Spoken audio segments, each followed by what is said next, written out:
The last of the sun was still warm on the back of my neck when I lowered myself onto one knee on the stone steps of that old church. I opened the small box. Grace stood in front of me, one hand pressed flat against her chest, the other resting low over the baby that was not mine. Behind her, Pastor Brennan stood very still and said nothing at all. She did not say yes. She did not say no. She drew in one slow breath and held it, and for 3 whole seconds, nobody on those steps breathed. Let me back up, because the man kneeling on those steps had not always been that brave.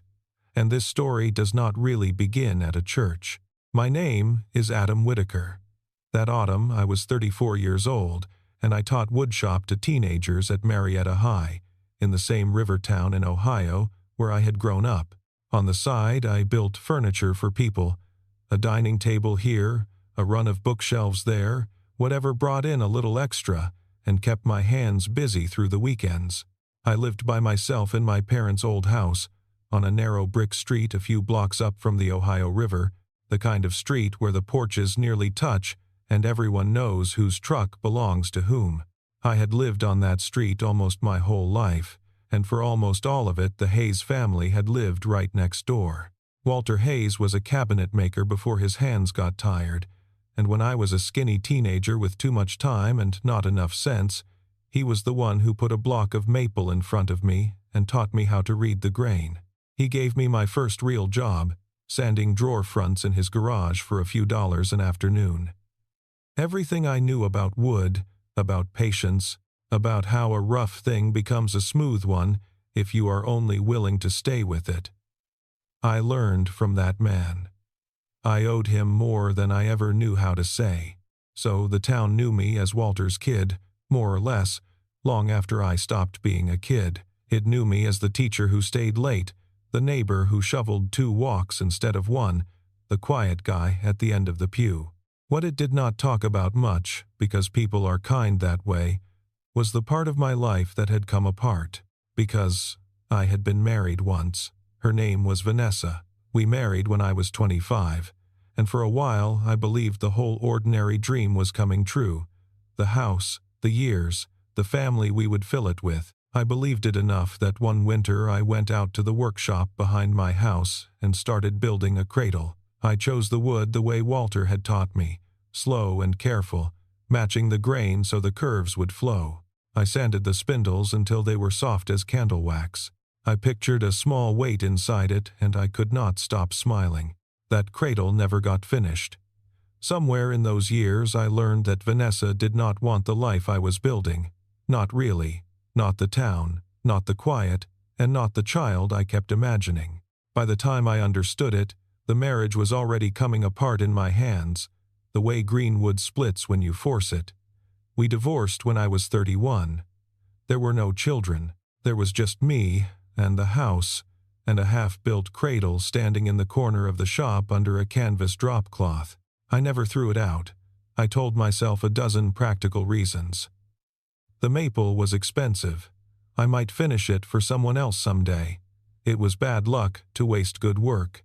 None of them were true. The truth was that throwing it out felt like admitting something I was not ready to admit. So instead, every single time I walked past it to get to my bench, I reached out without looking and tugged the cloth straight, the way you pull a blanket up over someone sleeping. For years I did that, years of covering the same empty thing. I had made a kind of peace with all of it. My days had a shape.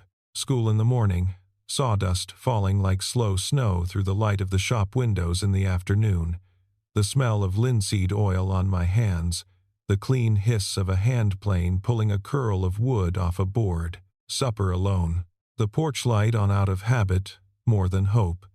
It was a small life, and a quiet one, and if you had asked me that summer whether I was lonely, I would have told you no, and half believed it. I teach 16-year-olds how to sand a joint until it disappears. Funny, I was always better at fixing furniture than at fixing my own life. And then, in June, the house next door filled up again. The first time I saw Grace Hayes again, she was standing in her parents' driveway with a single suitcase, and she was pregnant. She was 28 by then. I had known her since she was a little girl chasing fireflies over the fence line, and then as a teenager, and then not at all, because she had gone off to Columbus the way young people do, to build a florist's life among other people's weddings and funerals. Word traveled up the street the way it always does. There had been a man there. There had been a ring, and a plan, and then, when she was about 3 months along, there had been no man at all. He had simply decided the life he wanted did not include the one they had started, and he had gone. She came home with a suitcase and a baby on the way, and no insurance to speak of, because the flower shop had never offered any and the job had ended when everything else did. I want to be careful how I tell you about her, because there is only one honest way. She did not look defeated. Whatever that man had done, he had not managed to take the light out of her. She stood in that driveway with her chin level and something steady in her eyes, one hand already resting low the way expectant mothers do without noticing, and she looked, to me, like someone who had decided to keep walking forward no matter what. I remember thinking that Walter and Susan's girl had grown into a kind of quiet grace that had nothing to do with her name. Marietta is a small town, and next door is next door. You cannot pretend a person is not there. So I did what Walter had taught me a man does, which is the next useful thing in front of him. Walter's heart had been giving him trouble for a couple of years, and the doctors had told him plainly to stop driving the long stretch to the specialists over in Columbus. Grace needed to get to her prenatal appointments, and Susan's eyes were not what they had been for highway driving. So I started driving her. It began as a favor I offered once and turned into a standing thing. Every other Thursday, my truck idling in their driveway at 7 in the morning, a travel mug of coffee in the cup holder for her because I had learned, without ever deciding to, exactly how she took it. Cream, no sugar, and a little cinnamon if I had it in the house. She noticed that I remembered. I could tell, because the second or third time she picked up the mug, looked at it, looked at me, and said nothing, and something crossed her face that I did not have a name for yet. I told myself it was gratitude. Looking back, from where I am telling this now, I think the people watching my life from the outside understood it long before I did. We fell into a rhythm that summer, the kind that sneaks up on two people who are both a little lonely and too proud to say so. She took one look at my back garden, which had gone to weeds and stubbornness after the divorce, because a garden is a thing you tend for someone and I had run out of someone's. And she could not leave it alone. She was a florist to the bone.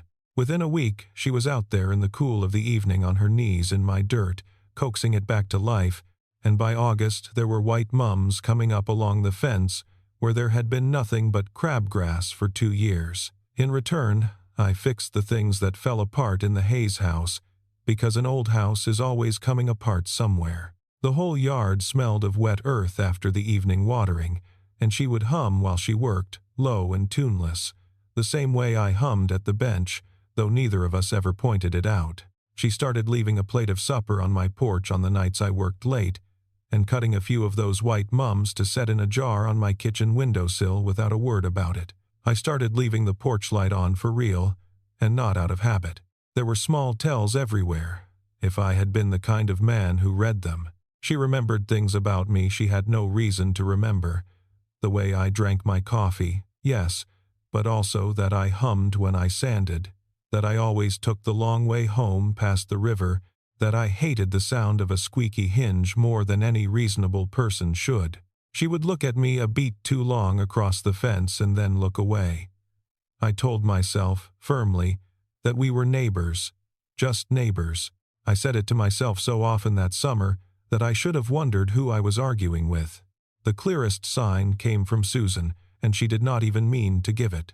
I was on their porch one evening, tightening the chain on the old swing that Walter and I had hung there a lifetime ago, and Susan brought me a glass of iced tea and stood watching Grace laugh at something down in the garden. "You know," she said, in the offhand way mothers say the truest things, "that girl has been watching over the fence at your place since she was about 17. Then she caught herself, the way you do when a door swings open that you meant to keep shut, and she went back inside without another word. I sat there with the wrench in my hand and told myself she meant it only as a kindness. I did not let myself hear it any other way. Not yet. That was the same swing, I should say, where the whole thing had really started, though I did not know it then. Years before, after a bad storm had cracked the frame, I had rebuilt it for the Hayes family, and for no reason other than that I was young and full of the joy of a new skill, I had carved a little robin into the end of one armrest, wings tucked, and beside it the first letter of Grace's name. I had forgotten I ever did it. She, it turned out, had not forgotten at all. The distance between us finally broke one afternoon in July, and it broke over the cradle. She had come to bring back a casserole dish that Susan had borrowed, and I was in the shop, and I told her to bring it on through. The place still smelled of the rain that had blown through that afternoon, cut with sawdust and linseed oil. She came into the workshop, into that smell and the low slanting light, and she stopped. She had seen the shape under the drop cloth, and because she was Grace, she did not pretend she had not. She lifted the edge of the canvas, just a corner, the way you would lift a bandage to see how bad a wound really was. "You kept it," she said. Not a question. Her hand had gone still on the cloth.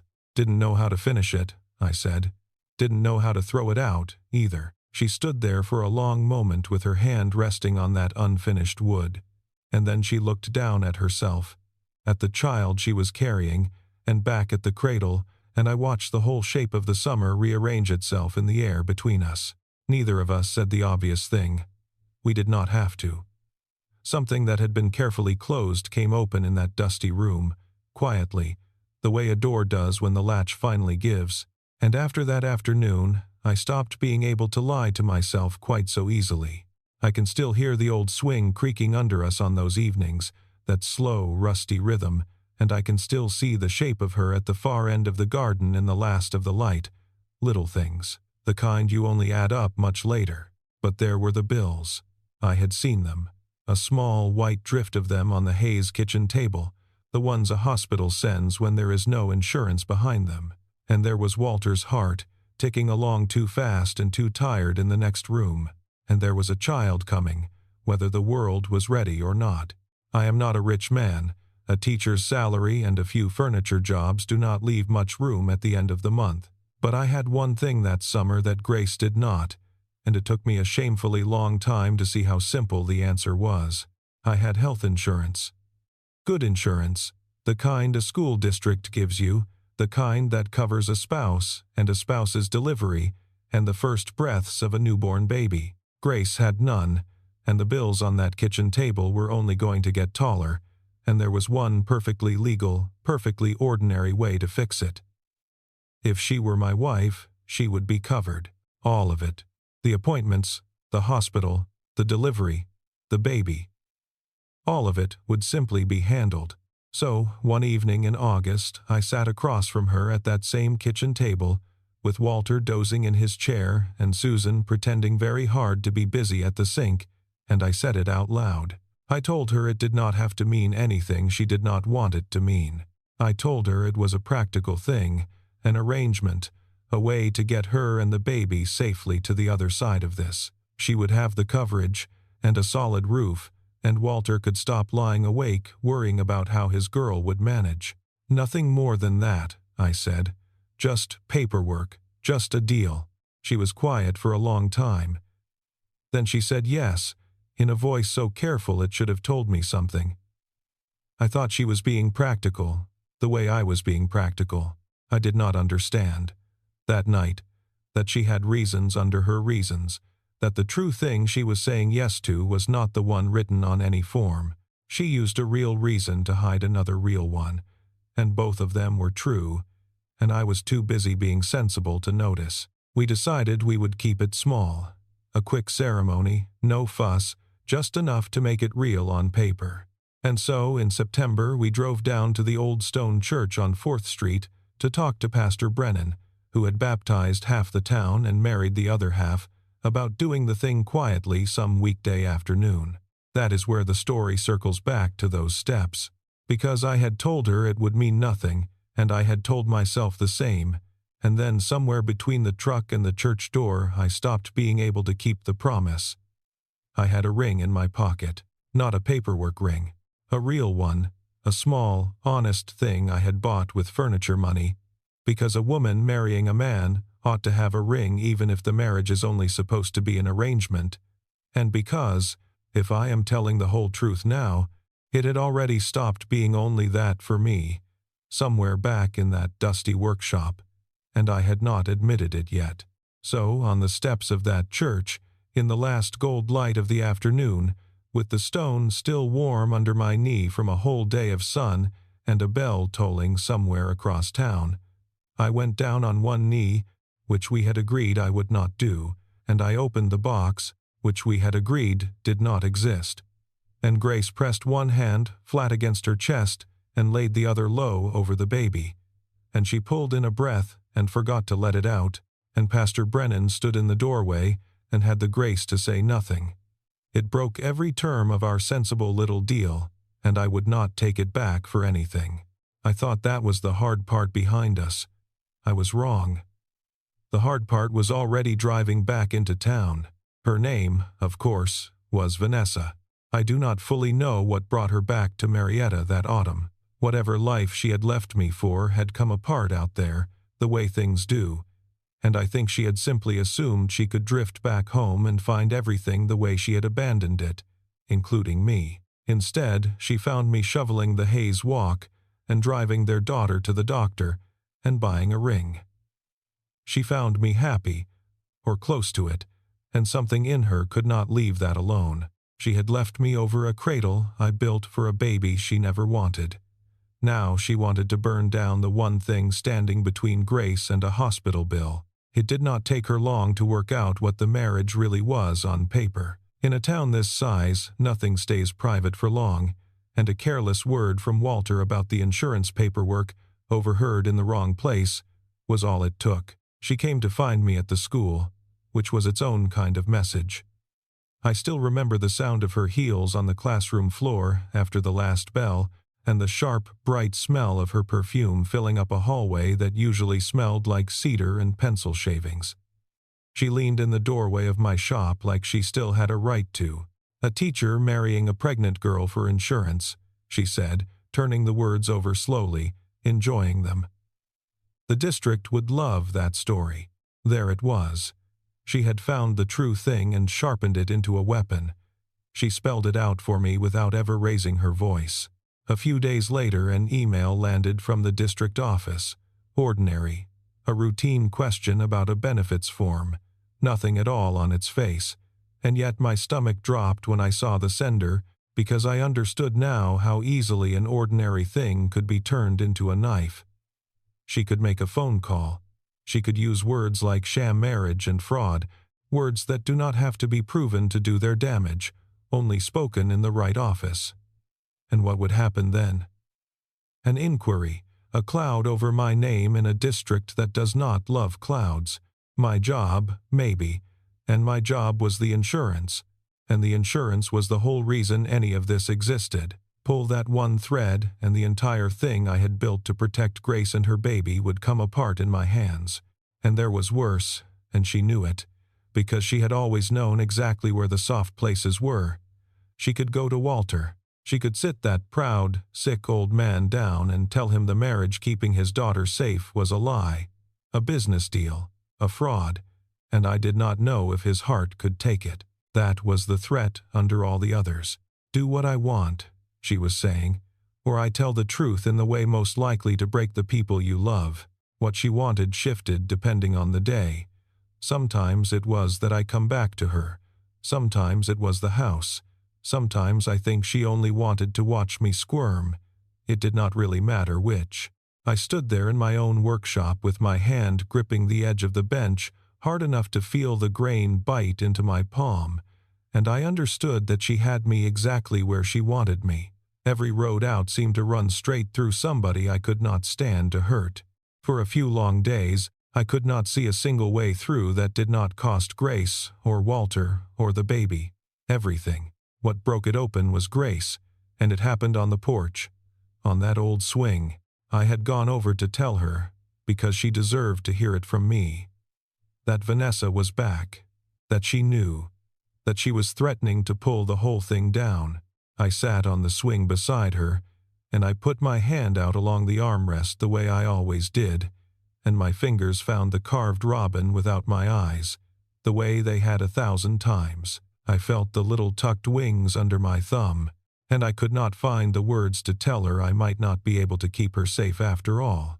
But before I could get any of it out, she started talking, in a low, even voice, looking out at the dark garden instead of at me. The river wind came up the street the way it does after sundown, and the porch light laid a small pool of gold across the boards, and she spoke into that, rather than to my face, the way people do when the thing is hard to say. She said there was something she should have told me a long time ago, and that she was tired of carrying it. I didn't come home for the insurance, she said. I could have gone anywhere. She stopped, and her hand went to the armrest, close to mine, close to the robin. I came home because it was next door to you. I did not say anything. I do not think I could have. She told me the rest of it then, quietly. The way you finally set down something heavy. She had been 17 the summer I rebuilt that swing. She had watched me carve the little bird into the wood, and she had understood, in the fierce, private way a young girl understands things, that no one had ever made anything for her with that kind of care. She had carried that all the way to Columbus and all the way through a life with another man, and it had never quite let go. When that life fell apart, when she was frightened and alone and carrying a child, the only direction that had felt like safety was the one that pointed home. To this street, to the fence line, to me. I used the insurance because it was true, she said, and because it was easier than saying the other true thing. But you should know the whole of it. It was never just a deal to me, not for one day. And sitting there in the dark with my thumb resting on that robin I had carved for a 17-year-old girl without ever knowing she was watching, I finally stopped lying to myself. Everything I had been calling by other names all summer, the coffee I made just so, the porch light burning long after I should have been asleep, the way my chest went quiet and easy the moment her plate appeared on my step, it all had one plain name. I had been circling it since June, calling it neighborly, calling it a favor, calling it a deal, and every one of those words had been a smaller, safer word, standing in front of the real one. I had been the last person in 3 counties to say it out loud. Then, let's stop calling it a deal, I said. That was all. That was the whole of it. Not a speech. Just the truth. Finally, out loud between us on a swing her father and I had hung a lifetime ago. And here is the strange thing about the truth. Once it was real between us, Vanessa's weapon simply stopped working. I had lain awake for nights trying to outmaneuver her, and it turned out there was nothing to maneuver. She was threatening to expose a sham marriage. But there was no sham. Whatever it had started as on paper, it was not that anymore, and it had not been for a while, and you cannot expose a lie that has quietly turned into the truth. The next time she came around with her threats, I was not gripping any bench. I told her, plainly and without heat, that she could make any phone call she liked, that she could talk to the district, and I would tell them the simple fact, which was that I had married a woman I loved, that she could talk to Walter, but that Walter already knew his daughter was loved, because he could see it from his own porch, and it would not break his heart, it would ease it. She had counted on me being ashamed. She had counted on the deal being a secret worth protecting. When she saw it was neither, that there was nothing left to hold over me, she overplayed the only hand she had. She said her ugly things a little too loudly, out on the sidewalk, where the neighbors could hear. And this is a street that has known Walter Hayes for 50 years, and knew who had shoveled whose walk all winter, and knew exactly whose girl Grace was. Doors did not open, but you could feel the whole street quietly close ranks around us. Pastor Brennan, who missed nothing, made a point of shaking my hand at church that Sunday where people could see. Walter, sick as he was, made a point of calling me his son-in-law loud enough for the back pew to hear. Vanessa was many things, but she was not a woman who could stand being the only one in the room without an ally. Within a couple of weeks, she was gone again, back to whatever city would have her, and she took her weapon with her, and it had never once gone off. After that, I finished the cradle. I brought it out from under the drop cloth and into the light of the shop, and I did the work I had left undone for 2 years. Set the last spindles, smoothed the rails until they were soft as candle wax again under my hand, rubbed the oil in coat after coat until the maple glowed like something lit from inside, and the whole shop filled up with that clean smell of new wood and linseed that I will always, from now on, think of as the smell of starting over. And on the end of the headboard, in the last hour, working slow so I would not spoil it, I carved a little robin, wings tucked, the same bird I had put on that swing a lifetime before. It felt like closing a circle I had not known I was drawing all those years. The cradle I had built for a child who never came was going to hold one after all. She had just taken the long way around to reach it through the house next door. Rosie was born at the very end of November, in the cold, in a warm hospital, and every last dollar of it was covered because Grace was my wife, and the whole sensible arrangement had done exactly what it was built to do.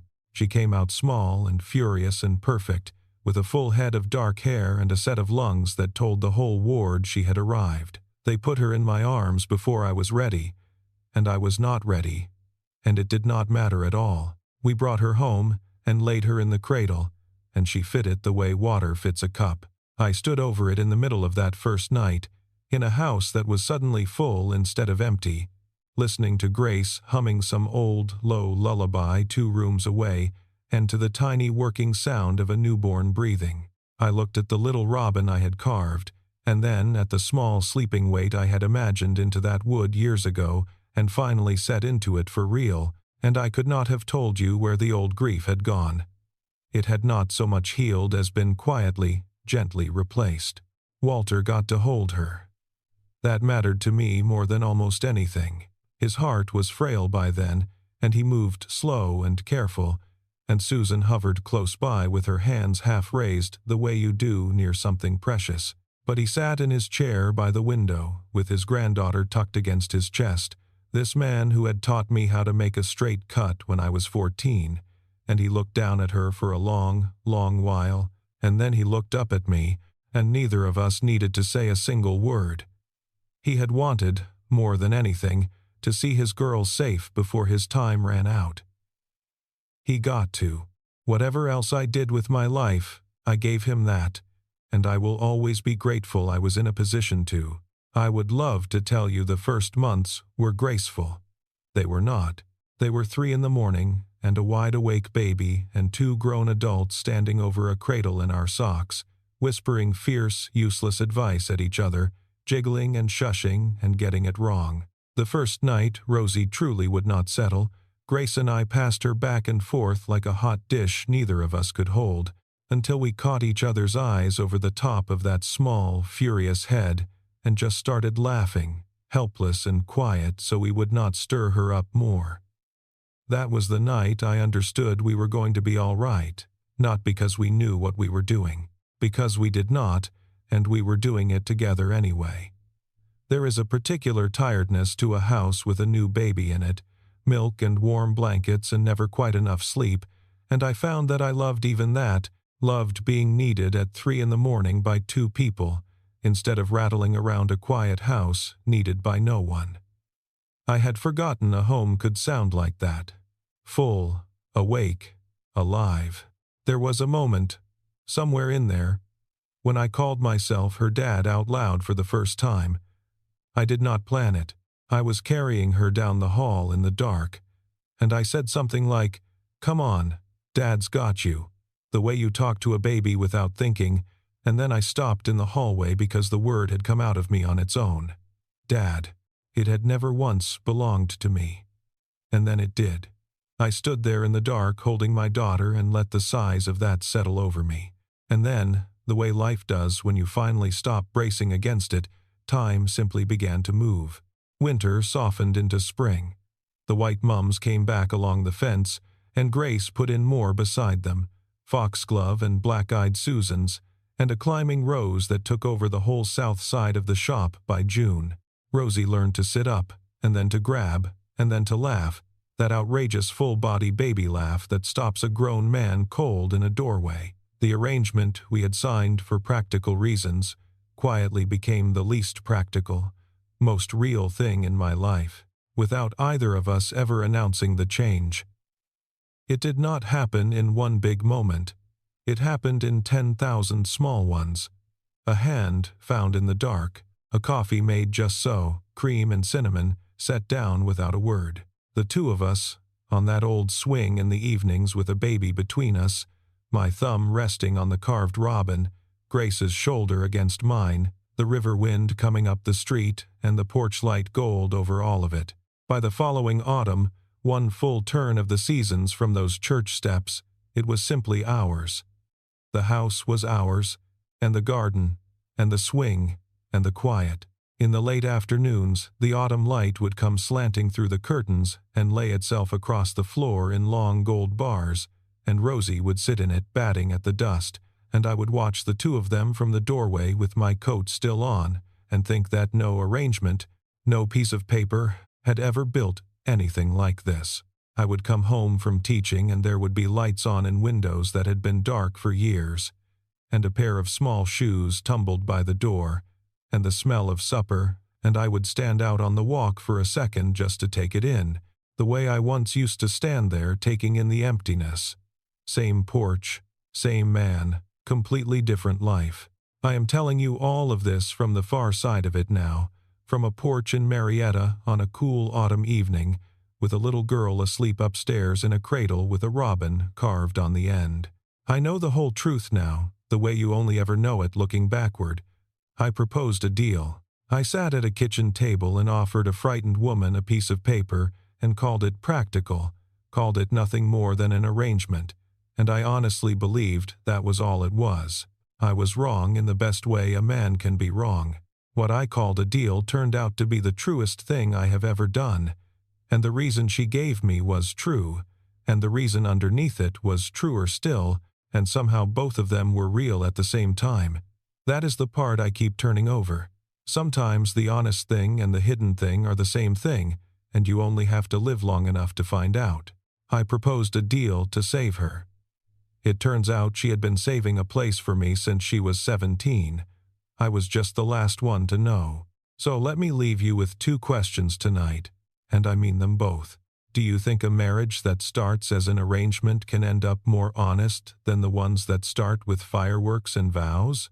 And if you had been me on those church steps, with everything you stood to lose, would you have taken out the real ring?